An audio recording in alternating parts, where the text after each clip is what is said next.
এই স্মৃতিচারণটি হেমন্ত মুখোপাধ্যায়ের বাল্যবন্ধু দীর্ঘদিনের সহকারী সমরেশ রায়ের। 80-র দশকের শেষ দিকে প্রখ্যাত পরিচালক তরুণ মজুমদারের একটি ছবিতে গান গাওয়ার জন্য কলকাতায় এসেছিলেন আশা ভোঁসলে। ছবিটির সঙ্গীত পরিচালনার দায়িত্বে ছিলেন হেমন্ত মুখোপাধ্যায়। রিহার্সালের দিন আশা ভোঁসলে উপস্থিত, সঙ্গে হেমন্ত মুখোপাধ্যায় ও তাঁর ঘনিষ্ঠজনেরা। সেই সময় হেমন্ত মুখার্জি মজা করে আশাকে বলেন তিনি নাকি খুব রোগা হয়ে গিয়েছেন। উত্তরে আশা ভোঁসলে একবার সমরেশ রায়ের দিকে তাকিয়ে মৃদু হেসে বলেন, হেমন্ত মুখার্জির বন্ধুর দেখা দেখি তাঁরও এই অবস্থা। একসময় সমরেশ রায় ছিলেন বেশ স্বাস্থ্যবান। বয়সের সঙ্গে সঙ্গে কালের স্বাভাবিক নিয়মে তার শরীরের মেদ ঝরে গিয়েছিল। আশা ভোঁসলের এই কথা শুনে হেমন্ত মুখার্জি উদাত্ত হেসে বলেছিলেন, ও বাবা, সমরেশ রায়ের আগের চেহারা তোমার মনে আছে? এর কিছুদিন পর মুম্বাইতে কিশোর কুমারের রবীন্দ্রসঙ্গীতের একটি অনুষ্ঠানের আয়োজন হয়, যার তত্ত্বাবধানে ছিলেন সমরেশ রায়। সেই অনুষ্ঠানে গান শুনতে এসেছিলেন আশা ভোঁসলে। সমরেশ রায় একটু দূরে দাঁড়িয়েছিলেন।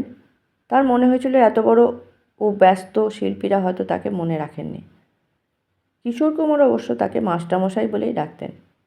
হঠাৎই কিশোর কুমার তাকে ডেকে বলেন যে আশার সঙ্গে আলাপ করিয়ে দেবেন, কিন্তু তার আগেই আশা ভোঁসলে বলে ওঠেন, তিনি তো তাকে চেনেন, হেমন্ত তার বন্ধু, এখন অনেকটাই রোগা হয়ে গিয়েছেন।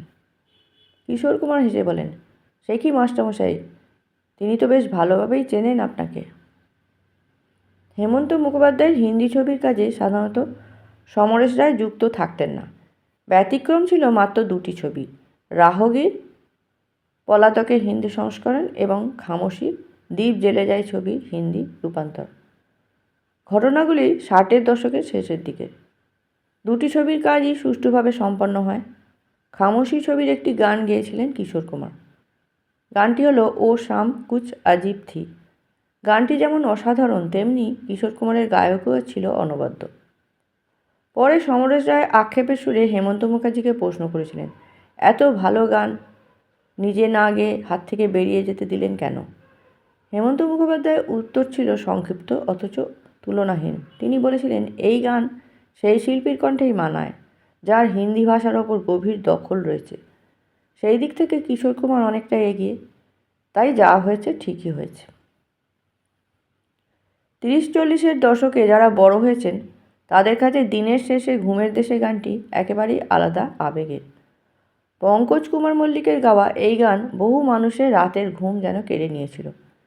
হেমন্ত মুখোপাধ্যায় নিজেও এই গানটি বড় অনুরাগী ছিলেন। গানটি তিনি গভীরভাবে ভালোবাসতেন এবং প্রায়ই গুনগুন করে গাইতেন।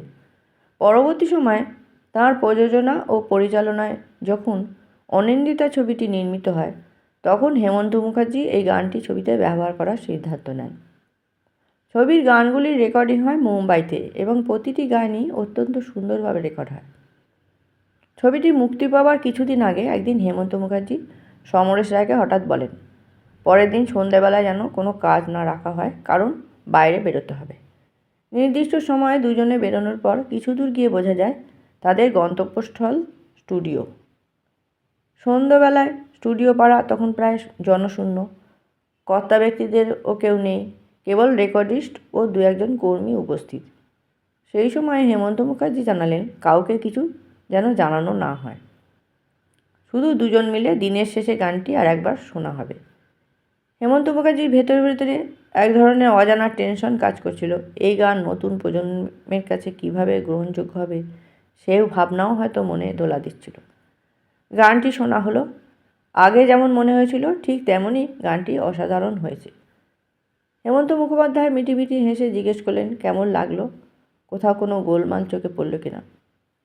পরবর্তীকালে দেখা গেল যে আশঙ্কা ছিল তার কোনো কারণই নেই। গানটি অসম্ভব জনপ্রিয় হয়ে ওঠে। একই গান প্রায় পরপর 3 প্রজন্ম জুড়ে সমান জনপ্রিয়তা ধরে রাখে। এ এক বিরল ঘটনা, যা খুব কমই দেখা যায়।